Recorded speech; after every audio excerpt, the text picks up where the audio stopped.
بسم اللہ الرحمن الرحیم۔ کتاب کا نام بڑوں کا بچپن، لکھنے والے مائل خیر آبادی، آواز عبدالعلی بن عبدالقدیر اصلاحی حسن۔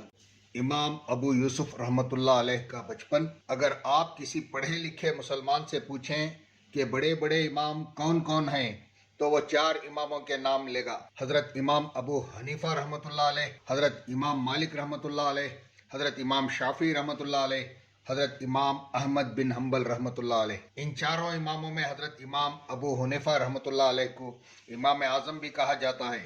امام اعظم حضرت ابو حنیفہ رحمۃ اللہ علیہ کے 2 شاگرد سب سے مشہور ہوئے، ایک تو امام محمد رحمۃ اللہ علیہ اور دوسرے امام ابو یوسف رحمۃ اللہ علیہ۔ اگر اللہ تعالیٰ امام اعظم رحمۃ اللہ علیہ کے ان 2 شاگردوں کو نہ پیدا کرتا تو امام اعظم رحمۃ اللہ علیہ کے علم کو آج کوئی نہ جانتا۔ ان دونوں شاگردوں نے امام اعظم رحمۃ اللہ علیہ سے جو کچھ پڑھا اور سیکھا اسے ایسے قاعدے سے لکھ کر دنیا کے سامنے پیش کیا کہ امام اعظم رحمۃ اللہ علیہ ہو گئے۔ اور دوسرا فائدہ یہ ہوا کہ عام مسلمانوں کو دین پر عمل کرنے کا آسان طریقہ معلوم ہو گیا۔ اس آسان طریقے کو فقہ حنفی کے نام سے پکارا جاتا ہے۔ فقہ حنفی کو امام محمد رحمۃ اللہ علیہ اور امام ابو یوسف رحمۃ اللہ علیہ نے ہی ترتیب دیا تھا۔ امام اعظم رحمۃ اللہ علیہ کے ان دونوں شاگردوں کو اللہ نے بڑا مرتبہ دیا تھا۔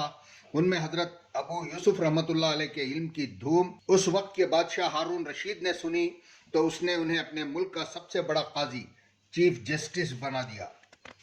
ہارون رشید ان کا بڑا ادب کرتا تھا۔ امام صاحب اسے اس کی غلطیوں پر ٹوک دیا کرتے تھے اور وہ چپ ہو جاتا تھا۔ وہ جب کھانا کھاتا تو امام صاحب کو بھی ساتھ کھلاتا۔ ایک دن ہارون رشید کے سامنے پستہ کا تیل سے بنا ہوا فالودہ آیا۔ اس نے فالودہ امام صاحب کے آگے بڑھایا۔ فالودہ دیکھ کر امام صاحب کے آنسو نکل آئے۔ بادشاہ نے رونے کی وجہ پوچھی تو امام صاحب نے اپنے بچپن کا قصہ اس طرح بیان فرمایا۔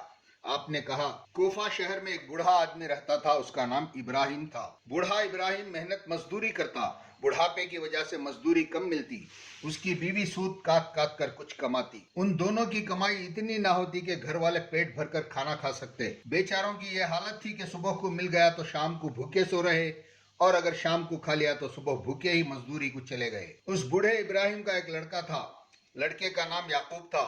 یعقوب 10-12 برس کا ہوا تو باپ نے سوچا کہ اسے بھی کسی کام سے لگانا چاہیے، کچھ پیسے کما کر لائے گا، گھر کا کام چلے گا۔ یہ بات ابراہیم نے بیوی سے کہی۔ بیوی نے یعقوب کو ساتھ لیا، ایک دھوبی کے گھر گئی اور اس کے گھر پر نوکر رکھا دیا۔ مگر یعقوب کا دل کام میں نہ لگتا تھا۔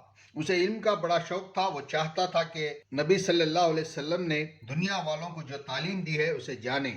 وہ چاہتا تھا کہ اللہ کے حکموں کو پہچانے۔ وہ چاہتا کہ اللہ اور اللہ کے رسول صلی اللہ علیہ وسلم کے حکموں کو معلوم کر کے دوسروں کو بتائے، دنیا میں دین پھیلائے۔ اب یعقوب یہ کرتا کہ گھر سے تو کام کے بہانے سے نکل جاتا، لیکن جا پہنچتا ایک درسگاہ میں۔ اس درسگاہ میں ایک بہت بڑے عالم صاحب پڑھایا کرتے تھے۔ ان کا نام تھا ابو حنیفہ رحمۃ اللہ علیہ۔